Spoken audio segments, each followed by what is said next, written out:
Any updated timelines on McAvoy and Pasternak? Let's start with Charlie. I mean, it was great to see him out there today, first time in the red jersey. So, no, nothing really. He's going to skate all week, day by day. We'll see how it goes next week, but there's no timeline. And Pasternak? Pasa, yeah, no, same thing. We're still hoping he's gonna start skating soon,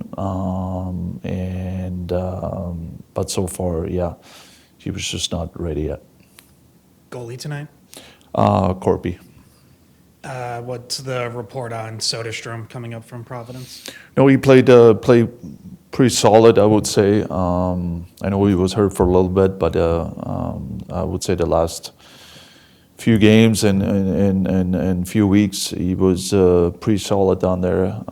I guess plays in every situation, but he's definitely a guy with a good hockey IQ and good first pass, and that's why. And he's also a righty, so that's why he got the shot today.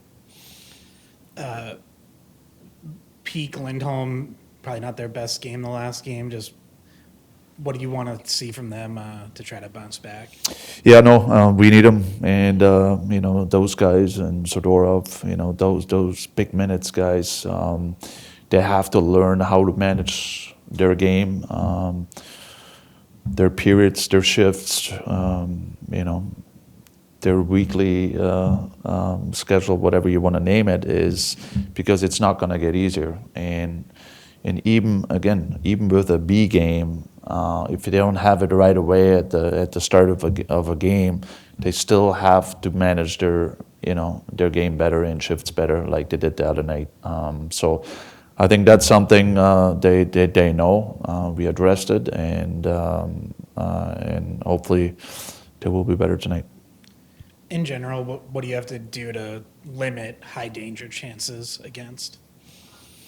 Yeah, no, it's just I always see it as you're always out there as a unit of five, right? And again, if one or two guys are out of the picture, then we're already in trouble. I think when you see our best games, we are very connected. We play together as a unit in every zone. It doesn't matter. So I think that's something sometimes we do it, and there's sometimes we're just so excited and we want to do more, and also sometimes we chasing the game, and that automatically open up a little bit more and more. So that's not really our style. That's why our first periods gotta be better, because a lot of times we're chasing the game, and that's why a lot of times that happens. Any- What conversations do you have with a guy like Victor, who self-admittedly wasn't very happy with this training camp, but is looking to kind of find his spot with this senior team? Yeah, no, it's first of all, he needs to keep it simple.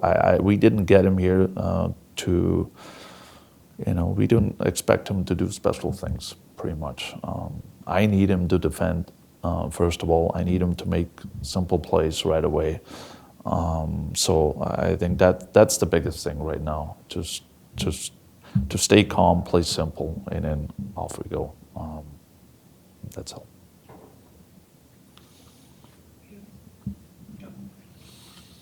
Just about Charlie again, Zaka was saying it was just nice to have him in the locker room. What does it do for the morale of the group to see guys getting healthy? Yeah, it was great. And I'm the same. I see him. I saw him for the first time. I don't know, 3-4 days ago, and it automatically puts a smile on my face. You don't. First of all, you don't want to see like we call him family, we call him a brother, to see him hurt like that in Montreal, and then also, to see him back like this with a smile and he's all happy and excited. So that for sure it helps for our guys here in the room. And that second line with Zaka, Casey, and Arvidsson back together after early success, what do you want to see as they kind of rebuild that chemistry? Yeah, they have to find a way again, exactly where they finished before Arvi got hurt. What it means is they did it all. They played against the top lines. They did it defensively. They did it offensively, and that's where we need them. We need them to go back to that identity.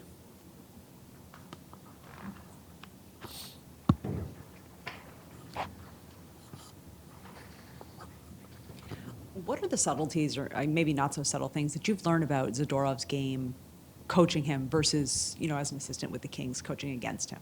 Yeah, that's a good question. No, I